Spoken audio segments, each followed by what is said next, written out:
Bonjour à tous, bienvenue dans ce 6e épisode de Réflexion. Aujourd'hui, nous allons parler du secteur non marchand. Le secteur non marchand, c'est quoi? Eh bien, le secteur non marchand est un secteur qui contient presque 500 000 travailleurs et c'est tout ce qui représente l'aide à la personne. Donc, c'est-à-dire les hôpitaux, les maisons de repos, les instituts d'éducation et d'hébergement, donc qui reprend des services pour adultes et des services pour enfants, mais aussi tout ce qui est aide et soins à domicile et également les entreprises de travail adapté. Quelles sont les difficultés spécifiques au secteur? Mais le plus gros problème, c'est le financement. Donc il faut savoir que tout le secteur non marchand est un secteur qui est subsidié, que ce soit par l'État fédéral, par les régions ou par la communauté. Et donc, on sait très bien qu'il y a un manque d'argent, principalement en région wallonne et en Fédération Wallonie-Bruxelles. Et donc, bien que ce soit toujours la priorité de tous les gouvernements avant les élections, il faut toujours attendre presque la fin de la législature pour avoir quelques miettes. Alors, ça peut paraître beaucoup, parfois on lâche 10 ou 20 millions, mais quand on répartit sur le nombre de travailleurs, ça fait très peu par personne. On parle de la marchandisation du secteur, mais qu'est-ce que c'est en fait? Mais en fait, c'est l'ouverture à des investissements privés qui vont compenser le manque d'investissement public, mais avec derrière ça une obligation de rentabilité. Ça se traduit comment, concrètement? Eh bien, étant donné qu'il n'y a pas assez d'argent qui viennent des pouvoirs publics, bien souvent, ça concerne principalement les maisons de repos qui vont faire appel à des mécènes ou des privés. Et donc, on en arrive à une situation pour les maisons de repos qui deviennent un peu des résidences de standing pour personnes aisées. Et donc, on en arrive régulièrement à des maisons de repos où c'est 3 000 € par mois, tout compris. Et donc, ce qui est inaccessible à la majorité des personnes. Et il y a un deuxième secteur où ça pose problème, ce sont les entreprises de travail adapté, qui, eux, sont confrontés à ce besoin de rentabilité immédiat. Et donc, ils préfèrent prendre des personnes un peu plus valides, mais qui vont être plus rentables, que des personnes handicapées. Et donc, on n'est plus dans ce pourquoi les ETA ont été créés. Quelles sont les caractéristiques du milieu hospitalier?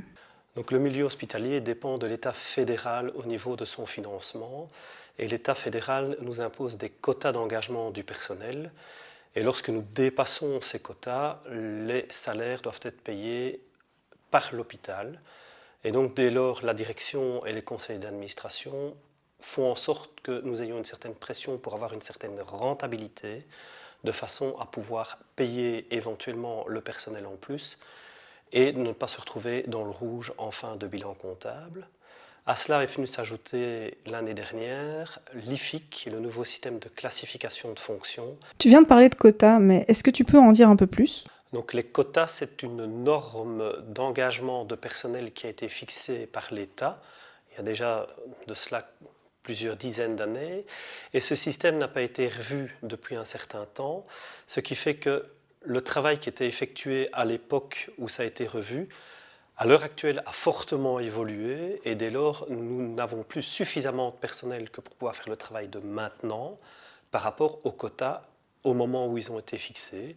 Et dès lors, l'institution pour laquelle on travaille doit engager plus de personnel pour pouvoir subvenir aux besoins de chaque unité et pouvoir faire le travail demandé au niveau des patients. Tu as aussi cité l'IFIC. Tu peux nous expliquer ce que c'est?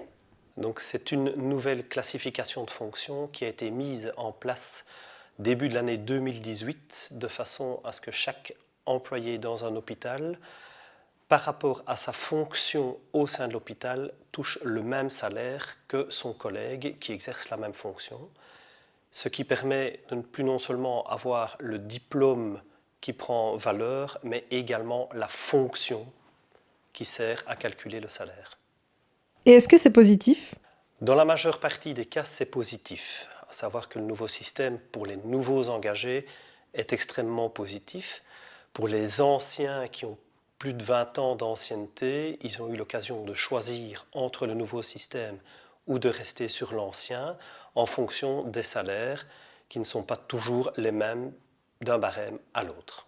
On vient de connaître une grève nationale récemment. Comment ça s'organise dans un hôpital? Nous avons négocié avec la direction 3 systèmes pour faire la grève, soit la manifestation nationale où là les délégués sont libérés et le personnel qu'ils souhaitent aussi, soit la grève nationale ou de secteur qui permet aux délégués, au personnel de pouvoir aller manifester avec une certaine fermeture de service. Et alors le service minimum qui est imposé par la loi, qui nous permet à ce moment-là de dégager massivement du personnel, mais avec une obligation de service au niveau de la clinique. À la lumière des témoignages d'aujourd'hui, il apparaît important que le secteur non marchand reste subsidié à la hauteur de la qualité de ses services. C'est pourquoi la CGSLB se mobilise auprès des travailleurs du secteur. Pour plus d'informations, consultez notre site internet, contactez votre secrétariat local ou adressez-vous à votre délégué. Likez, partagez et surtout n'oubliez pas, votre voix, c'est votre liberté.